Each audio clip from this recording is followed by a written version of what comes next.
Le hasard du tirage au sort veut que ce soit encore quelqu'un de gauche qui parle. C'est Sandra Élise Réviriego. Vous êtes présidente des jeunes radicaux de gauche et à ce titre, vous êtes aussi associée à la campagne de François Hollande. Et en l'absence des MJS qui nous ont fait savoir leur souhait de ne pas participer à ce débat en raison de la présence d'un représentant du FN, vous pourrez aussi nous présenter les mesures du candidat socialiste. Voilà, c'est également un message que je voulais vous faire connaître. Les anges ne débattent pas avec le diable. Vous aurez l'occasion de répondre à ça tout à l'heure. Bien, bonjour à toutes et à tous. Désolée, les jeunes socialistes ne sont pas là, mais moi je suis là. Ça va être l'occasion pour nous de faire connaissance. Donc, je suis la présidente des jeunes radicaux de gauche. Les radicaux de gauche soutiennent la candidature de François Hollande aux élections présidentielles.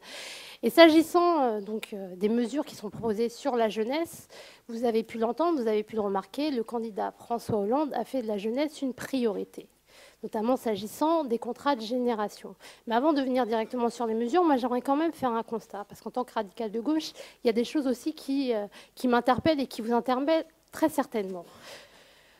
Quand on regarde aujourd'hui l'état de la société française, s'agissant de la jeunesse, on constate quand même que les politiques qui ont été mises en faveur de la jeunesse, que la méritocratie, que la laïcité, que les valeurs mêmes de notre socle républicain ont été mises à mal, notamment sur la question de la jeunesse. Je vous explique. Aujourd'hui, en France, on a 13% de jeunes étudiants qui sont issus de familles ouvrières ou employées, alors que, au niveau des travailleurs, ils représentent 25%. Donc ça veut dire qu'on a d'un côté plus de travailleurs, ouvriers et employés, mais qu'au niveau de la représentation de la jeunesse, au niveau des étudiants, il n'y en a que 13%. Donc quand j'entends le candidat sortant se targuer et se féliciter de son bilan s'agissant des mesures qui ont été mises en place en faveur de la société, en faveur d'un progrès social, en faveur d'un progressisme, et qu'on voit que la méritocratie est mise à mal et qu'il y a une reproduction sociale qui se fait, qui s'accentue, je suis quelque peu dubitative. Justement, voilà le représentant du candidat sortant. Bonjour Benjamin. La question de la jeunesse aujourd'hui, elle est primordiale. Pourquoi ? Parce que quand on regarde d'un point de vue général, on se rend compte qu'il y a plein de difficultés. Bien sûr, il y a la précarité, que ce soit au niveau de l'accès au logement, que ce soit au niveau de l'accès aux soins, que ce soit même au niveau de l'accès aux études. Je vous rappelle quand même qu'il y a 150 000 jeunes qui décrochent chaque année du système scolaire, qui sont là, perdus dans la nature, qui après se retrouvent à occuper des emplois précaires. Et donc, on ne sait pas comment faire, ou alors sinon, on dit ce sont des jeunes voyous, ce sont des jeunes délinquants, ou alors on les stigmatise parce qu'ils seraient musulmans, ou alors on propose sinon la laïcité positive. Donc en fait, on mélange tout, on propose tout et n'importe quoi, et on ne revient pas directement au sujet de départ, le sujet de point de départ, sur la jeunesse et sur le lien qui nous lie les uns aux autres. La jeunesse, elle est mise à mal par le candidat sortant, par les politiques qui ont été mises en place, justement du point de vue de la reproduction sociale et du fait que la méritocratie soit mise à mal. En France, on a sur un territoire qui est l'Île-de-France dont je suis originaire, un taux de reproduction sociale qui est le plus élevé d'Europe. Alors que nous sommes le pays des droits de l'homme, alors que nous sommes le pays qui nous targuons des valeurs fondamentales au niveau de l'humanisme, la reproduction sociale est toujours présente. Si je souscris aux constats qui ont été faits par les intervenants précédents, j'ajouterai quand même qu'il va falloir faire des choses constantes, des mesures progressistes et faire en sorte que le lien social qui nous unit tous soit réellement mis en avant. Sur les propositions du candidat François Hollande, comme je vous disais, il y a le contrat de génération. Le contrat de génération, c'est quoi ? Ça veut dire que pour un jeune qui va rentrer dans l'emploi, qui va chercher un emploi, on va faire en sorte qu'il y ait un lien avec un senior. C'est-à-dire que Aujourd'hui, au niveau de la précarité de l'emploi, ce sont les jeunes qui sont le plus touchés et également les seniors. Donc l'idée, c'est d'exonérer les entreprises qui recruteraient un jeune tout en gardant un senior pour qu'il y ait une transmission au niveau du savoir, qu'il y ait une transmission au niveau des conditions et de la manière de travailler, justement pour maintenir ces deux catégories d'âge dans l'emploi. Donc ça, c'est une des choses que propose François Hollande. Également, sur les questions universitaires qui nous intéressent et qui vous intéressent particulièrement, on constate que la France n'a pas été non plus un modèle d'exemplarité. À savoir qu'aujourd'hui, la part du PIB consacrée à l'enseignement supérieur, elle est de 1,3%. Aux États-Unis, en comparaison, c'est 3%. Et la moyenne de nos pays européens, c'est 1,9%. Donc effectivement, on peut se dire, on constate qu'à ce niveau-là, il n'y a pas beaucoup de choses qui ont été entreprises. Sur la question aussi de la recherche, qui vous concerne également, qui est liée à l'enseignement supérieur, ça fait depuis 7 ans à peu près que la part du PIB sur la recherche stagne à 2,2%. Alors que d'autres pays investissent massivement sur la recherche, comme la Chine, et que ça ne permet pas, que ça ne contribue pas au rayonnement de la France au niveau international. Bien sûr, la circulaire Guéant, qui stigmatise encore plus les étudiants étrangers dont nous avons besoin, qui sont aussi une richesse pour la France, qui sont également une richesse au niveau de l'apport que ça peut avoir au niveau culturel, au niveau du rayonnement de la France. Là aussi, on stigmatise, on met à mal, on explique que les étudiants étrangers, lorsqu'ils ont fini leurs études, ils sont obligés de passer sous un autre régime où ils n'ont plus de papier, où ils n'ont plus accès à des allocations, et que si au bout de 6 mois, ils n'ont pas trouvé de travail ou alors une promesse d'embauche, eh ben, on les reconduit à la frontière. Donc ce n'est pas la société dont j'ai envie pour demain, enfin pour 2012. Ce n'est pas non plus, je pense, la société auquel on aspire quand on a des rêves, des espoirs, quand on a envie d'entreprendre, quand on a envie de se projeter.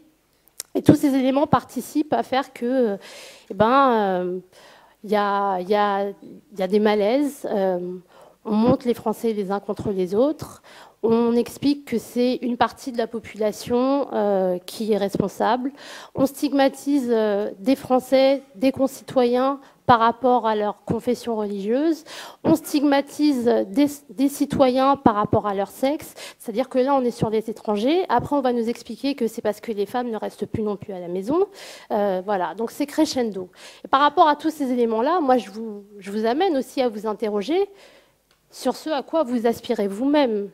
Est-ce que vous voulez une société qui ait des valeurs progressistes, qui se projette vers l'avenir, vers un vivre ensemble, vers de meilleures conditions de vie? Ou alors est-ce que vous voulez d'une société où l'on stigmatise, où l'on compartimente, où on explique que, excuse-moi de reprendre l'élément, que c'est le halal, la viande halal, qui fait qu'on est mis à mal? Enfin, c'est un vrai problème. Maintenant, sur la question de l'autonomie des universités.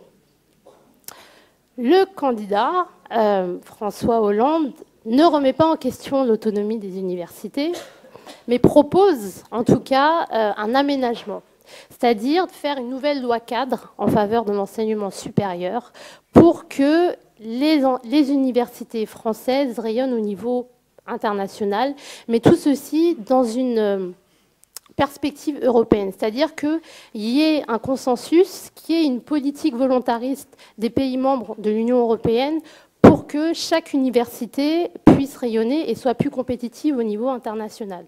Donc, ce sont des éléments que je voulais vous présenter. Il y a également, je ne vais pas dépasser le temps, il y a également aussi d'autres aspects au niveau sociétaux. Comme vous le savez, au-delà des questions relatives à la jeunesse ou aux universités ou au monde estudiantin, écolier, etc., il y a la question aussi du logement. Aujourd'hui, 1 million de Français sont en attente d'un logement social. 1 million de Français. Parmi ce million, vous avez bien entendu des étudiants qui sont en attente d'un logement social par rapport au Crous. Vous avez également une forte proportion de familles monoparentales, dont le parent référent est souvent une femme. Et ce qui nous est proposé par le candidat sortant, ou par d'autres candidats un peu plus à l'extrême, c'est qu'il y ait un choix qui soit fait par rapport soit à la préférence nationale, par rapport à des critères relatifs à la recherche d'emploi, c'est-à-dire que si quelqu'un n'a pas suffisamment recherché un emploi par rapport à des conditions ou à des présupposés tout à fait singuliers relatifs, on leur retire leurs droits. Est-ce que c'est de cette société-là que vous voulez? Par rapport à ça, il y a aussi la question relative à ce que certains appellent un choix sexuel. Moi, je ne pense pas qu'il s'agisse d'un choix sexuel, mais bien d'un état de fait. La question de l'homoparentalité et du mariage homosexuel est aujourd'hui bien posée. Vous avez un camp qui a une perspective progressiste et qui dit que deux personnes de même sexe ont le droit de pouvoir s'unir et ont le droit de pouvoir adopter. Et vous avez un autre camp en face qui vous explique que ce n'est pas moral, que c'est des animaux, que ça ne devrait pas être, que non, une famille, c'est un papa, une maman et point barre.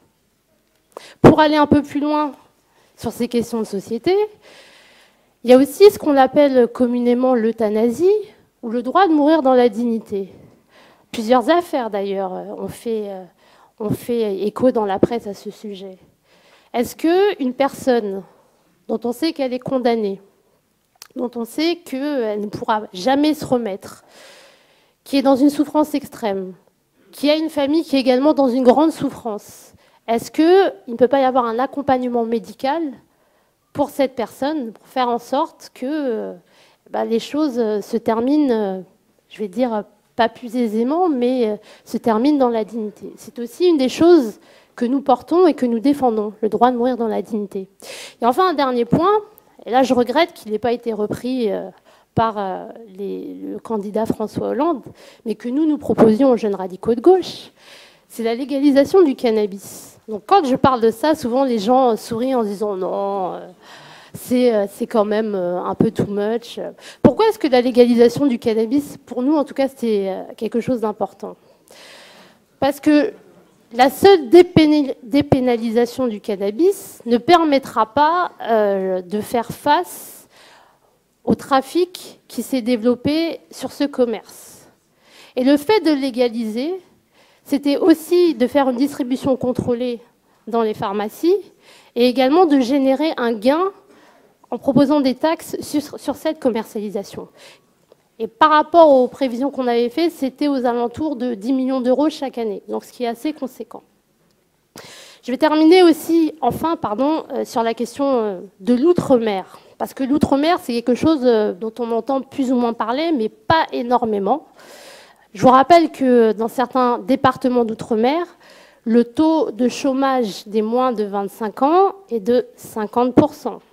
Je vous rappelle que pour certains de nos concitoyens d'outre-mer, parmi ceux qui ont le baccalauréat et qui entreprennent de faire des études, la moitié quittent leur département alors qu'il y a des universités pour venir en métropole parce que toutes les formations ne sont pas proposées et parce que les conditions pour réaliser des études là-bas ne sont pas propices. Donc ce sont des éléments également à prendre en compte. Je termine, pardon.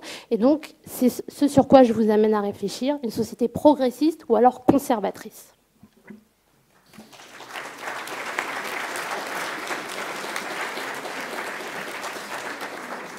Merci à Sandra-Élise Réviriego. Je note aussi que vous êtes la seule représentante féminine autour de cette table. Est-ce que la parité homme-femme a déjà du mal à vos âges à s'appliquer ?